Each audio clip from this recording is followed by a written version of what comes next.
Γεια σας παιδιά. Σας καλωσορίζω στο κανάλι μου, στο Skookios Fishing Adventures. Σε αυτό το βίντεο θα μιλήσουμε παιδιά για το tie rubber. Τι θα πούμε σε αυτό το βιντεάκι? Θα πούμε πώς μπορούμε να έχουμε καλύτερη αποτελεσματικότητα με όσο το δυνατόν λιγότερα χαμένα ψάρια, λιγότερα βαρύδια.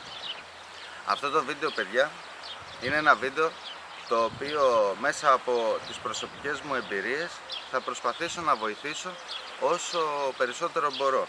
Πώς μου ήρθε η ιδέα για αυτό το βίντεο?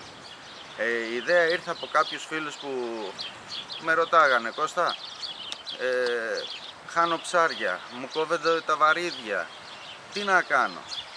Σε συζήτηση που είχα μαζί τους θα δούμε και θα αναλύσουμε στο βίντεο παρακάτω τα λάθη που γίνονται, ώστε να έχουμε όσο το δυνατόν λιγότερα χαμένο εξοπλισμό και περισσότερα κερδισμένα ψάρια. Και το δεύτερο που με έκανε να γράψω αυτό το βίντεο, να συντονίσω αυτό το βίντεο, είναι ότι είχα πάει για ένα ψάρεμα να κάνω tie rubber και παρατήρησα το εξής φαινόμενο. Ενώ έριξα το βαρύδι κάτω στην τρέσα μου και την αρματοσιά μου στη θάλασσα, παρατήρησα παιδιά ότι καθώς έπεφτε το βαρύδι, η τρέσα μου, όλος ο εξοπλισμός κατέβαινε προς τη θάλασσα, το κοπάδι με τα ψάρια αντί να πάνε όπως πηγαίνανε πάντα, να δούνε τι είναι αυτό που μπαίνει μέσα στο χώρο τους, ξαφνικά σπάσανε. Εκεί κατάλαβα και λέω κάτι γίνεται. Τι γίνεται? Λοιπόν, θα τα πάρουμε από την αρχή. Για να και ο καθένας μόνος του μπορεί να κρίνει και να δοκιμάσει. Λοιπόν, για να κάνουμε μια τεχνική tie rubber παιδιά, χρειαζόμαστε ένα καλάμι εξειδικευμένο για αυτή την τεχνική, ένα μηχανισμό με πολύ καλά γραμμικά φρένα. Κοιτάμε τα καλά γραμμικά φρένα και όχι τα φρένα δηλαδή που μας λένε έχει max κιλά, 15 κιλά. Δεν μας νοιάζουν τα κιλά, μας νοιάζει όσο γίνεται λιγότερα και πιο γραμμικά. Λοιπόν, καλά γραμμικά φρένα, ένα μηχανάκι με καλά γραμμικά φρένα, νήμα καλής ποιότητας και ένα παράμαλο καλής ποιότητας φλωροκάρμπον καλύτερα. Γιατί φλωροκάρμπον? Όχι ότι τα ψάρια δεν το βλέπουν, αυτός ο μύθος έχει καταρριφθεί εδώ και καιρό. Δεν είναι το θέμα ότι δεν βλέπουν τα ψάρια την πετονιά, είναι ότι αντέχει σε περισσότερα γδαρσίματα, μας δίνει μια επιπλέον ευκαιρία, έτσι, γιατί έχω δοκιμάσει και με σκέτη πετονιά, έχω δοκιμάσει και με φλωροκάρμπον, η διαφορά τους είναι αυτή. Λοιπόν, ας μιλήσουμε λίγο για τον εξοπλισμό. Γιατί διαλέγουμε, να τα πάρουμε από την αρχή, γιατί διαλέγουμε ένα καλάμι για αυτή την τεχνική και γιατί να μην πάρουμε ένα καλάμι για καλαμάρια, για οτιδήποτε άλλο? Γιατί η μύτη παιδιά, η μύτη αυτού του καλαμιού, του συγκεκριμένου για tie rubber, είναι τόσο ευαίσθητη και τόσο μαλακή που το ψάρι όταν θα τσιμπήσει δεν θα καταλάβει καμία αντίσταση, οπότε θα πέσει στην παγίδα και θα πάρει το δόλωμα στο στόμα του και θα φύγει και έτσι θα το πιάσουμε. Ενώ ένα άλλο καλάμι που δεν είναι εξειδικευμένο, τα πονηρά τα ψάρια τα καλά δοκιμάζουν πριν φάνε, πολλές φορές δοκιμάζουν, πάνε τσιμπάνε μια φορά και ξαφνικά παπ κατεβαίνει κάτω και την πατάει που λέμε. Λοιπόν,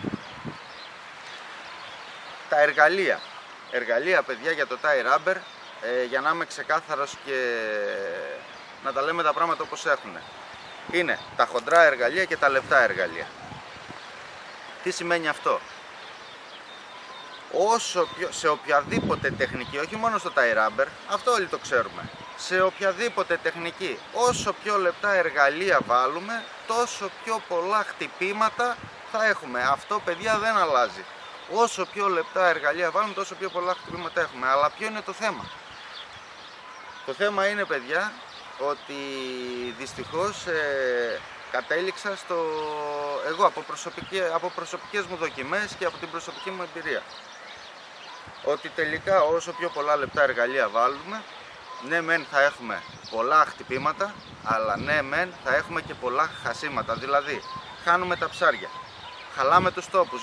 Γιατί τα ψάρια πλέον έχουν κόψει, έχουν πονηρευτεί, πονηρεύουν το κοπάδι και έτσι ξαφνικά ένα ολόκληρο κοπάδι με συναγρίδες, με στήρες στον κάθε τόπο, γιατί δεν είναι ο κάθε τόπος, έχει τα δικά του, έτσι, έχει τις γκρεμίλες, έχει Άλλοι τρόποι είναι λασποτραγάνα, έχουν ένα μονόπετρο. Στον Κορινθιακό, ο Κορινθιακός, το κλασικό του Κορινθιακού είναι τα γκρέμια, τα οποία στα γκρέμια μόλις παίρνει ένα ψάρι, μια συναγρίδα έστω και 2 κιλά, χώνεται στο γκρέμι και κατευθείαν μας κόβει.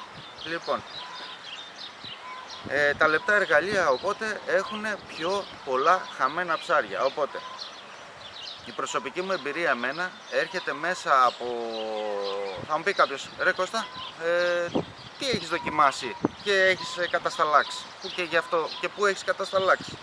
Έχω δοκιμάσει, παιδιά, νήμα από P2 μέχρι P0,6 και παράμαλο από 0,47 μέχρι 0,35 σε βάθη από 33 μέτρα μέχρι 150 μέτρα βάθος. Λοιπόν, από αυτά τα ψαρέματά μου και από αυτή την προσωπική μου εμπειρία, που έχω καταλήξει?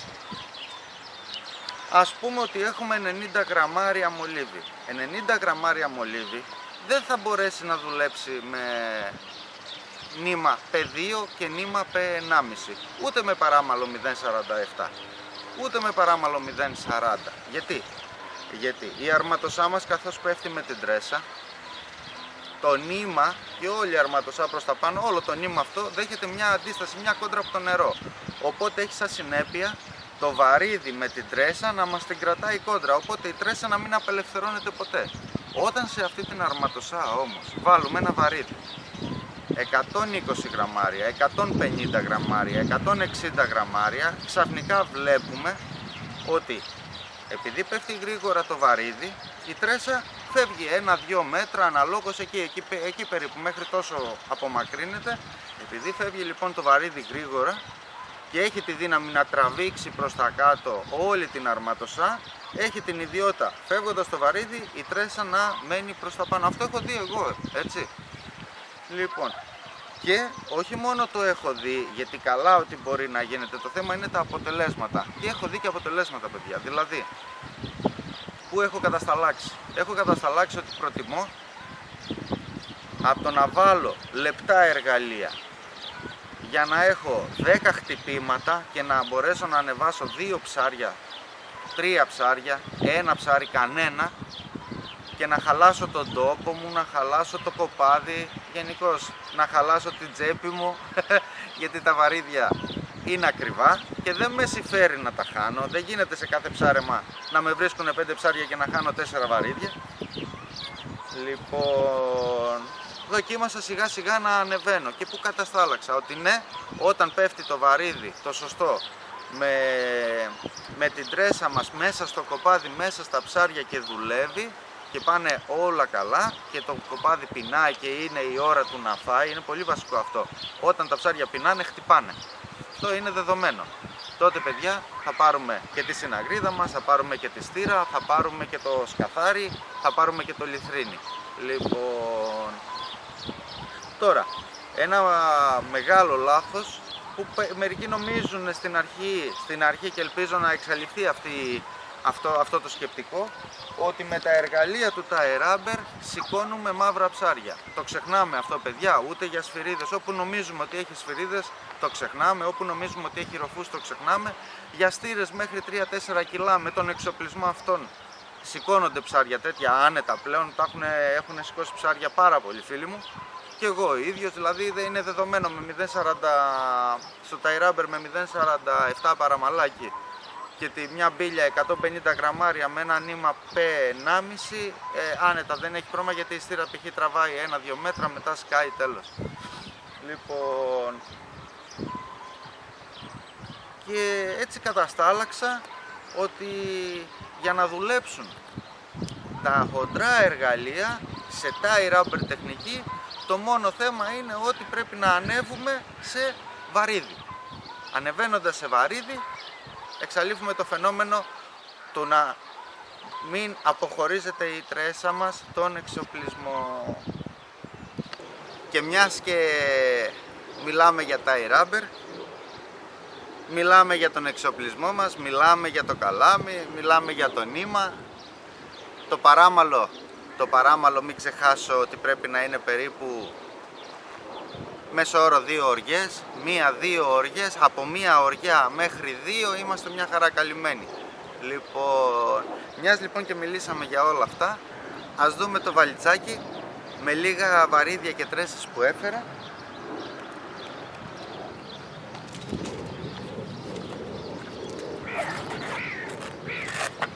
Σίγουρα θυμάμαι κάποτε τα έπαιρνα μέσα σε μια σακούλα και τα έπαιρνα μαζί μου στο ψάρεμα. Παιδιά, πρέπει να βάλουμε σειρά σε αυτά τα πράγματα, γιατί εντάξει είναι πιο ωραία.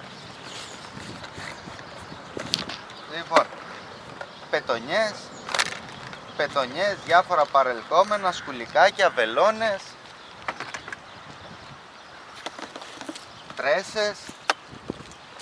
τρέσες, χταποδοτρέσες, τα πόδια, απ' όλα τα καλά. Λοιπόν,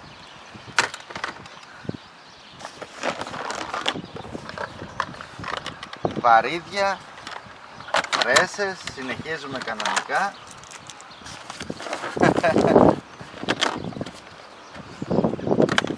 Και συνεχίζουμε και άλλα βαρύδια και τρέσες. Λοιπόν, τι ήθελα να σας δείξω. Ίσως θα θυμόστε κάποιοι παλιά, πριν κάποια χρόνια, αυτή την πύλια που την φέρανε στην Ελλάδα για την τεχνική του tie rubber. Έχω διάφορα χρώματα και σχεδιασμούς από αυτήν εδώ την πύλια. Λοιπόν, ας πάμε να δούμε αυτήν εδώ. Λοιπόν, αυτή εδώ η μπίλια που ίσως θα τη δείτε και σε κάποιο βίντεο, πώς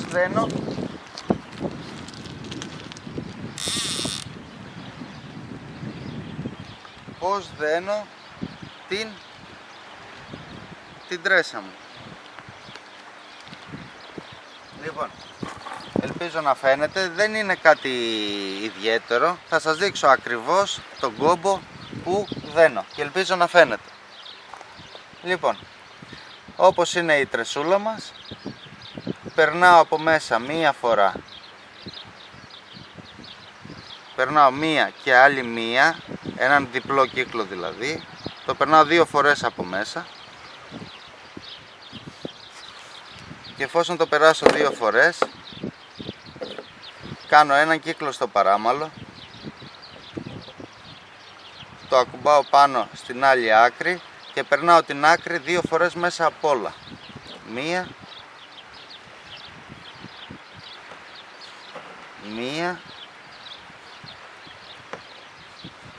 δύο και τραβάμε.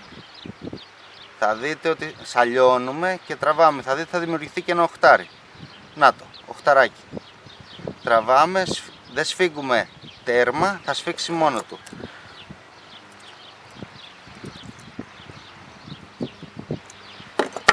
Λοιπόν, και σιγά σιγά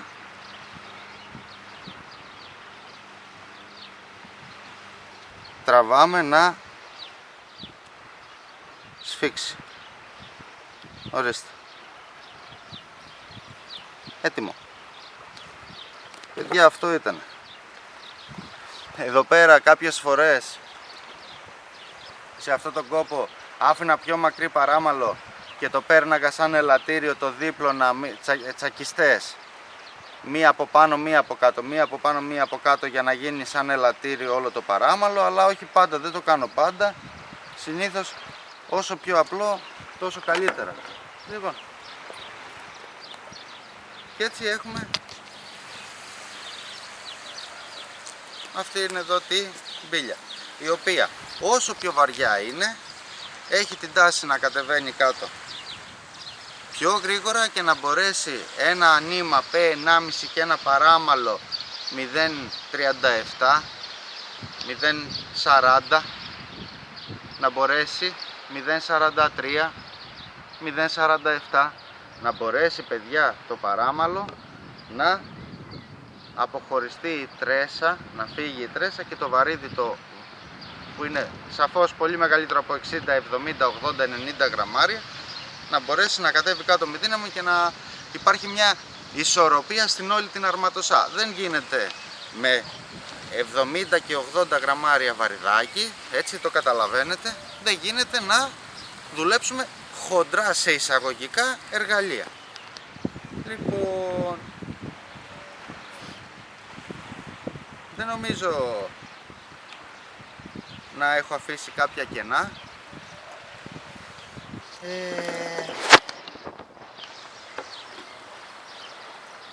Πιστεύω ότι σε γενικές γραμμές σας έδωσα να καταλάβετε την νοοτροπία μου, το σκεπτικό μου, μέσα από τις προσωπικές μου εμπειρίες πάντα, όχι τι φαντάζομαι και η θεωρία και αν δουλεύει, αυτά τα ξεχνάμε, ό,τι σας έχω πει δουλεύουν.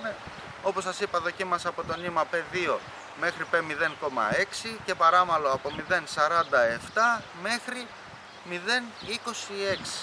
Λοιπόν, και κατέληξα στο γεγονός ότι όταν το ψάρι πεινάει και πέσει το βαρύδι εκεί που πρέπει, θα χτυπήσει το ψάρι, οπότε προτιμότερο είναι για μένα να χτυπήσουν, αντί να βάλω λεπτά εργαλεία και να χτυπήσουν 10 ψάρια και να πάρω τα 2 ή και κανένα επειδή θα κόψουν και να χαλάσω τον τόπο, να τα πονηρέψω και όλα αυτά τα αρνητικά και να χάσω και τα βαρύδια και να κάνω κακό στην τσέπη μου, προτιμώ να με χτυπήσουν στο ψάρεμά μου 1-2 ψάρια, να είναι καλά ψάρια, θα είναι καλά ψάρια.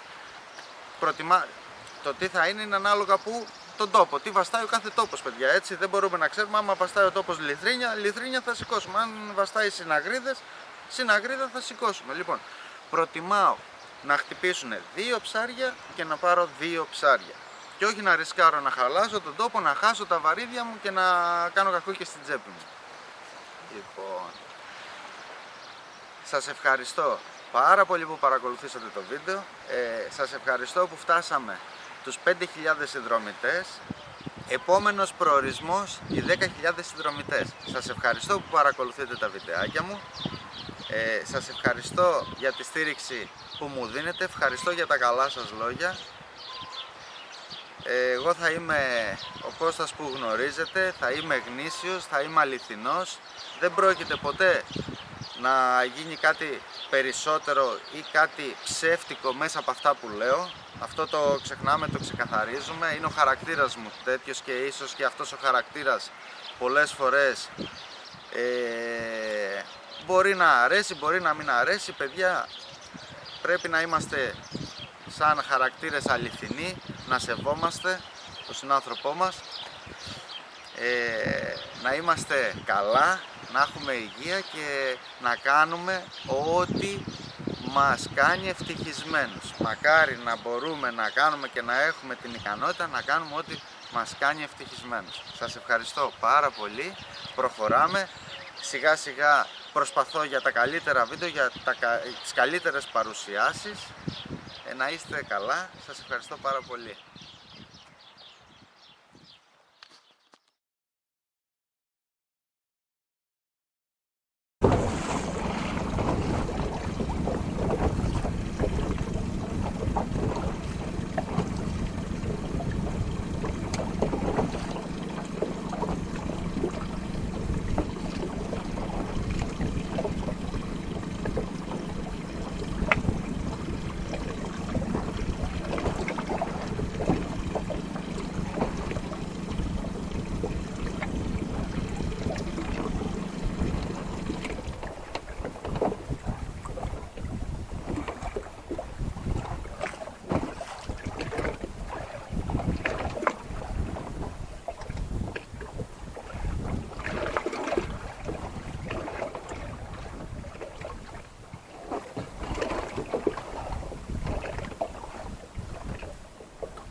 Άργησε να ξυπνήσει.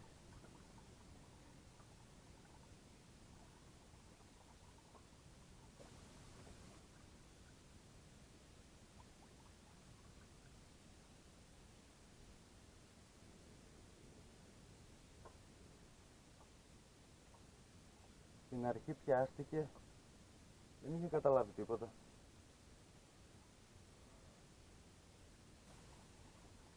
Και μετά πήρε φόρα.